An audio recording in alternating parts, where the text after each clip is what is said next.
This tutorial will uncover the 10 most popular stance mistakes we see from beginners and intermediates. Stance mistakes are not for beginners only. Most surfers have elements to fix in their stance even after a few years of practice. We strongly suggest getting footage of your surfing to make sure you correct these mistakes if needed. The first mistake is having your feet not centered. Standing up with your feet very off-center will most likely make you fall on the side which you put more weight. Both your feet should be centered on the width of the surfboard. Many surfboards have stringers running through the middle of the board. Your feet should be equally distributed on each side of that stringer. Having your feet slightly off-center may not make you fall, especially on bigger surfboards. You might still be standing up, but you'll have limited control over your surfboard, seeing as your feet won't cover enough width on both sides of the surfboard. Imagine standing up in this position.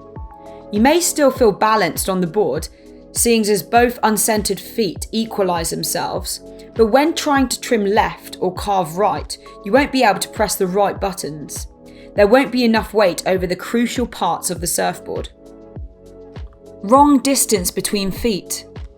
The distance between a surfer's feet depends on their body and their personal preference. A too narrow stance will limit your ability to bend your knees properly whilst compressing the lower body down and forward.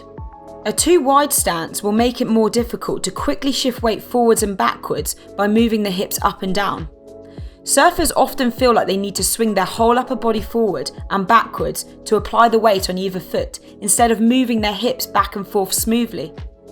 The common saying in surf schools is that your stance should be in relation to your shoulder width. From what we've noticed, the most common distance between surfers' feet is about 10 to 30 centimeters wider than their shoulder width. Wrong feet placement. Generally, the default stance is to have the front foot at the midpoint of the surfboard and the back foot a bit more than their shoulder width at the back. This way, a surfer can transfer weight over the front foot, engage the surfboard's inside rail in the wave, and gain speed in the way that the surfboard is designed to plane over water as efficiently as possible. A common mistake is having both feet placed too far up on the surfboard, which can make the nose dive or the rail bog, or too far back, which can slow the surfer down too much. This tutorial is a part of a complete online course on tutorials.barefoot.surf. Check out the link in the description below to get started with 5 free courses. Our surf stance course covers everything you need to know about the proper stance, from precise feet positioning to knees, hips, arm and chest placement, stance variations and more. Wrong feet angle. In the proper stance, a surfer's knees, pelvis and chest point forward towards where they want to go. Since your hips and knees align and move in different ways depending on which direction your feet are pointing, you need to pay extra attention to the angles of your feet. The first thing to avoid is having too much angle in the feet. For example, having more than 45 degrees and getting closer to being parallel to the stringer is obviously not great for balance or control. You won't feel your surfboard nearly as much when it rocks from rail to rail, and you won't be able to press the buttons that you need to trim or to turn. The second thing to avoid is having the back foot pointing outwards. This is probably the most serious mistake and you really want to avoid this. If your back foot points outwards, your knee follows and you generally end up with somewhat of a poo stance. By respecting a limit of 30 degrees forward inclination maximum and no backwards angle, you gain the fluidity needed for essential movements of the hips and the knees when surfing, and you minimise the stress of your lower body joints. Having the knees unbent. Your knees are your shock absorbers. They need to be compressed, soft and flexible for you to regain your balance when in the water. As in many sports, lowering your centre of gravity helps with balance. The higher the centre of gravity, the easier and faster it is to fall off your surfboard. With legs straight and knees locked, surfers have no absorption potential and may fight to stay on their board. By staying low, surfers feel stable and confident. They can start moving their hips around, lean and twist to do different manoeuvres. Having the back knee point outwards. As seen in mistake number 4, this usually is the result of having the back foot placed with an angle backwards.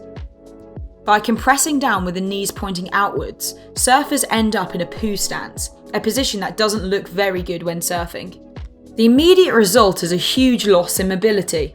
It gets difficult to shift the weight forward and backwards and to initiate turns by twisting the hips and upper body towards the right or to the left. By surfing in a forward-facing position, but with the back knee pointing outwards, surfers put tremendous amount of torsion in their back knee, which can cause some serious injuries such as tearing some ligaments. In the standard position, the knees are bent and forward-facing. Generally, the back knee has a bit more inclination down and forward than the front one. Surfing with the hands over the same rail. Apart from some rare occasions, surfers ride with their hands over each rail. This means that they keep their left hand over the left rail and the right hand over the right rail to have maximum stability. When standing on a balance beam, keeping your balance with hands on both sides is easier. The same goes for surfing. Hands and arms weigh a considerable amount, so it makes sense to use them on each side of the surfboard to gain stability. Most of the time, the problem is the leading hand. As mentioned, an arm is heavy. If both hands and arms are over one side of the surfboard, there is a good chance that the surfer will stick their bum out to stay balanced. Your hands and arms give direction to your surfboard. Usually where your arms go, your surfboard should follow. Notice in this sequence how the surfboard follows the surfer's hands, even during manoeuvres. Bending the chest from the waist. You need to keep your upper body relatively straight to avoid bending your chest down at the waist. If you do so, adding too much weight onto the one side of the surfboard will put you off balance. Or you might stick your bum out on the other side to maintain your balance. A relatively straight torso helps you rotate to give direction to your surfboard. Imagine trying to turn on your backside with a bent chest. It wouldn't be possible to look and turn towards where you want to go. Bending the chest from the waist differs from the compressing and leaning movement. When compressing down to gain speed or balance, think about bringing your chin close to your front knee. This way, you can press down and forward without placing your head and shoulders on one side of the surfboard and your bum on the other. The centre of gravity stays low and centred over the surfboard. Not looking where you want to go. Your head is your steering wheel. Surfers need to look up and towards where they want to go, because where they look, they will go. Surfers need to look up and towards where they want to go, since the rest of the body follows the head. Therefore, if you bounce it around, or if you look downwards when surfing, your shoulders and chest will follow, putting too much weight on that side and making you lose your balance. On average, an adult's head weighs about 5 kilograms or 11 pounds, so keeping this weight centered over the surfboard is better. Surfers also need to keep their heads up to monitor what the wave is doing, how fast it is peeling, and what type of maneuver they should make. Not making stance adjustments. A proper stance is not a static posture. It's a fluid position in which a surfer is comfortable and balanced whilst doing the different movements required to adapt to what the wave is doing. At a beginner level, surfers often forget to bend their knees when losing their balance. They usually don't move their feet as much as they should, for example, when they need extra speed to catch up with the wave. From our experience, even after a few years of practice, most surfers still have a few things to adjust in their stance that can propel their surfing to the next level and reduce the risk of injuries. Although these changes are often more subtle, for example, a slight foot angle change or putting the back foot a few inches further back during calves, they can make an immediate impact on the surfer's performance. One of the keys to learning to surf and progressing efficiently is identifying bad habits and correcting them as soon as possible. The stance is the foundation of practically anything done when surfing a wave. Without fixing bad stance habits, surfers will always be limited to their ability to accelerate, slow down, turn, ride barrels, do floaters, cutbacks, and more. If you have technical questions about your surfing stance, you can join our online coaching platform to access discussion forums, to share your experience with other surfers, and get answers from our professional coaches. Check out the link in the description for more information.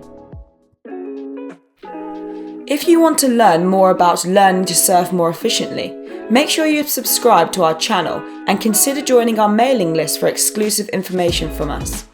At Barefoot Surf, we coach surfers one-on-one on our surf coaching retreats around the world, and we help surfers kickstart their surf progression journey through our online coaching platform and community. If you want to learn more about how to accelerate your surf progression, connect with a community of like-minded surfers, and solidify your knowledge on foundations of surf technique, visit tutorials.barefoot.surf.